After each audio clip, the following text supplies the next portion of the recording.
warahmatullahi wabarakatuh. Perkenalkan, nama saya Izzatul Fajriyah, NIM E2019256.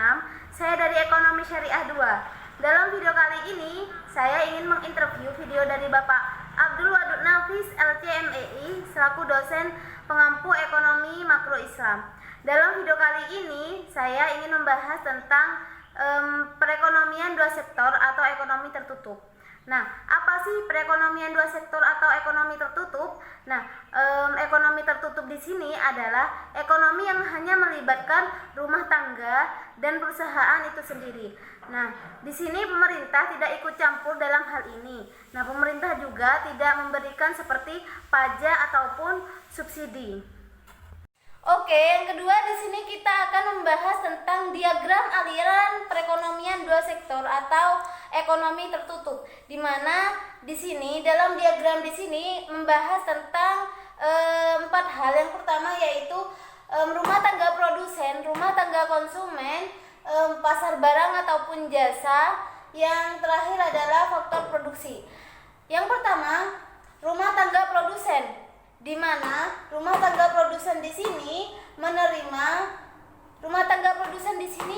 awalnya itu memproduksi barang ataupun jasa sehingga menjual kepada pasar barang ataupun jasa sehingga pasar barang dan jasa ini akan sampai kepada rumah tangga konsumen, di mana rumah tangga konsumen di sini sifatnya yaitu membeli produk, barang ataupun jasa dari rumah tangga produsen itu sendiri, seperti itu.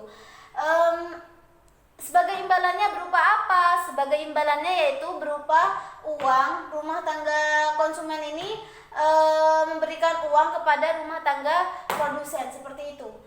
Yang selanjutnya yaitu pasar faktor produksi, di mana pasar faktor produksi di sini yaitu rumah tangga konsumen di sini menyewakan atau membeli tanah kepada rumah tangga produsen. Nah, rumah tangga produsen di sini akan memberikan uang kepada rumah tangga konsumen. Karena apa? Karena rumah tangga konsumen di sini telah menyewakan tanahnya atau telah menjual tanahnya atau menjual jasa, seperti itu. Rumah tangga konsumen ini bekerja contohnya kepada rumah tangga produsen, sehingga rumah tangga produsen di sini akan memberikan imbalan kepada rumah tangga konsumen, seperti itu. Sehingga ketika rumah tangga konsumen di sini sudah diberikan upah oleh rumah tangga produsen, maka rumah tangga konsumen di sini bisa membelikan produknya kepada rumah tangga konsumen.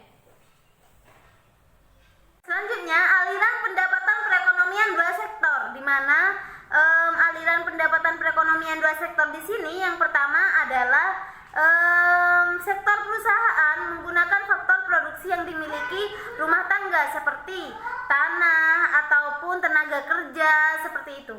Selanjutnya, pendapatan rumah tangga dikonsumsi. Nah, seperti mengkonsumsi pendapatan rumah tangga di sini membeli barang ataupun jasa.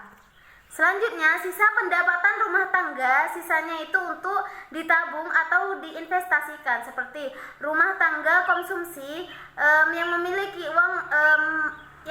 uang lebih, itu sisanya akan ditabung atau digunakan untuk berinvestasi, seperti itu. Selanjutnya, di sini kita akan membahas tentang faktor konsumsi dan pendapatan, di mana faktor konsumsi dan pendapatan di sini sangat penting karena rumah tangga yang masih belum mempunyai pendapatan, dia akan tetap mengkonsumsi. Nah, ketika juga sudah mempunyai pendapatan, dia juga akan tetap mengkonsumsi. Tetapi lama-kelamaan konsumsi dan pendapatan di sini akan stabil, akan seimbang, seperti itu. Oke, yang selanjutnya di sini kita akan membahas tentang contoh tabel perekonomian dua sektor, di mana di sini ada 3 tabel. Yang pertama yaitu pendapatan atau disposable, di mana disposable di sini dilambangkan dengan YD.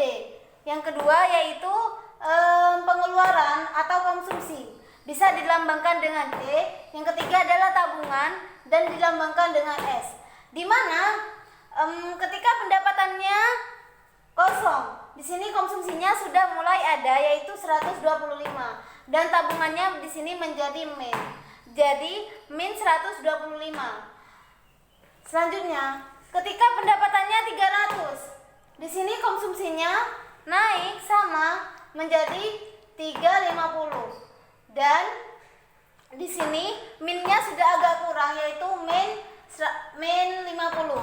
Yang awalnya min 125, karena pendapatannya sudah ada yaitu 300, di sini minnya di sini akan berkurang, yaitu menjadi 50 seperti itu. Yang selanjutnya di sini pendapatan 500.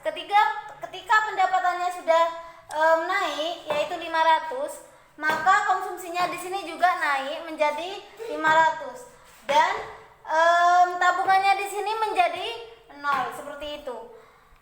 Selanjutnya ketika pendapatannya menjadi 600, di sini konsumsinya juga naik yaitu 575, di mana tabungannya di sini juga bisa menabung, yaitu menabungnya 25. Menabungnya di sini karena apa? Karena konsumsinya ini lebih sedikit daripada pendapatan. Jadi keterangannya adalah jika pendapatannya itu rendah, maka solusinya adalah mengambil tabungan jika ada tabungan. Jika tidak ada tabungan, berhutang, contohnya seperti itu. Yang selanjutnya, jika pendapatannya stabil, maka konsumsinya juga akan stabil. Jika pendapatannya tinggi, maka di sini kita bisa menabung seperti itu. Selanjutnya di sini kita akan membahas tentang kecondongan mengkonsumsi, di mana di sini yang pertama kita akan mengetahui tentang konsumsi marginal, di mana konsumsi marginal ini dapat dirumuskan dengan MPC sama dengan sigma C dikurangi sigma YD. Nah, di mana sigma C di sini adalah konsumsi dan sigma YD di sini adalah disposable income. Selanjutnya adalah rumus konsumsi rata-rata, di mana konsumsi rata-rata di sini dapat dirumuskan dengan APC dikurangi APC sama dengan C dikurangi YD. Selanjutnya di sini kita akan membahas tentang fungsi konsumsi tabungan. Nah, fungsi konsumsi tabungan di sini dapat dirumuskan dengan C A plus BY atau C sama dengan A plus BYD, di mana A di sini adalah rumah tangga yang pendapatan nasionalnya itu 0 seperti itu. Yang B ini adalah konsumsi marginal. Selanjutnya adalah fungsi tabungan, di mana fungsi tabungan di sini adalah S sama dengan min A plus 1 dikurangi B dalam kurung Y. Nah, atau S sama dengan min A plus 1 min B atau min B YD seperti itu. Di mana A ini sama rumah tangga saat pendapatannya masih 0 seperti itu.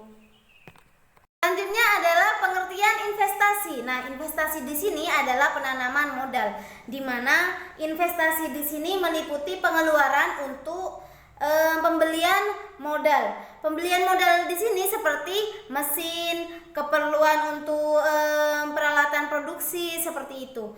Yang kedua adalah pergantian barang. Nah, ketika barangnya itu expirednya sudah habis, maka diganti dengan barang yang baru seperti itu.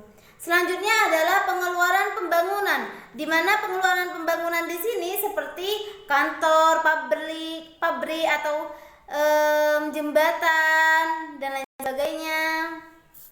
Jumlah investasi. Nah, jumlah investasi di sini disebut investasi bruto, sedangkan investasi neto didapatkan dari investasi bruto dikurangi dengan depresiasi. Faktor-faktor penentu investasi. Nah, faktor-faktor penentu investasi di sini yang pertama yaitu tingkat keuntungan yang diramalkan yang akan diperoleh, di mana misalnya investor di sini bisa melihat bahwa pendapatannya itu berapa, kedepannya itu akan bagaimana. Nah, ketika itu pendapatannya sedikit, maka investor di sini akan sedikit kemungkinan untuk berinvestasi. Tetapi jika keuntungannya banyak, maka investor di sini itu akan jauh lebih banyak untuk berinvestasi, seperti itu. Yang kedua adalah suku bunga, di mana suku bunga di sini biasanya itu ketika suatu PT itu melihat jika suku bunganya tinggi, maka investor di sini sedikit kemungkinan untuk berinvestasi. Jika suku bunganya itu rendah, maka investor di sini akan jauh lebih tinggi, akan jauh lebih banyak yang berinvestasi, seperti itu. Yang kedua adalah kemajuan teknologi. Nah, jika sudah maju teknologi, maka lebih mudah untuk mengakses segala sesuatu, seperti itu. Segala sesuatu yang akan diinvestasikan, seperti itu. Yang kedua yang selanjutnya adalah pendapatan nasional. Nah, jika pendapatan nasionalnya sudah tinggi, maka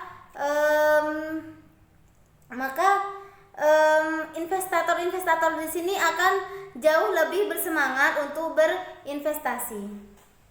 Selanjutnya adalah fungsi investasi. Nah, di mana fungsi investasi di sini yang pertama ada investasi otonomi, di mana investasi otonomi ini adalah investasi yang tidak terpengaruh, di mana investor di sini tidak peduli besar keuntungannya itu berapa, sedikit atau banyak, itu tidak peduli. Yang kedua adalah investasi terpengaruh. Nah, di mana investasi terpengaruh di sini adalah investasi yang dipengaruhi oleh besar atau kecilnya suatu pendapatan nasional. Jika pendapatan nasionalnya semakin tinggi, maka investor yang investasi itu maka semakin banyak, seperti itu. Selanjutnya di sini kita akan membahas tentang keseimbangan perekonomian negara.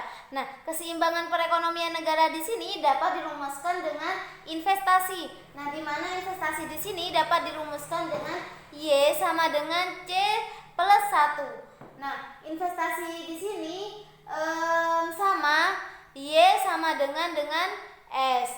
Nah, ketika kita sudah membahas tentang keseimbangan perekonomian negara, selanjutnya di sini kita akan membahas tentang angka keseimbangan pendapatan nasional. Nah, di mana angka keseimbangan pendapatan nasional di sini pendapatannya di sini kosong.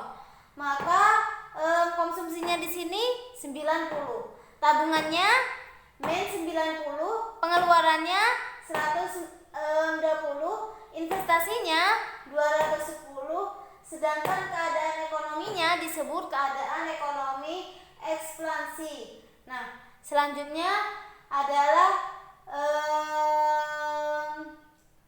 pendapatannya. Nah, pendapatannya di sini 840, konsumsinya 720. Nah, pendapatan dengan konsumsi di sini sudah mulai lebih tinggi pendapatan. Nah, maka tabungannya di sini sudah mulai bisa menabung, yaitu tabungannya di sini sudah 120. Terus pengeluarannya 120, investasinya 840.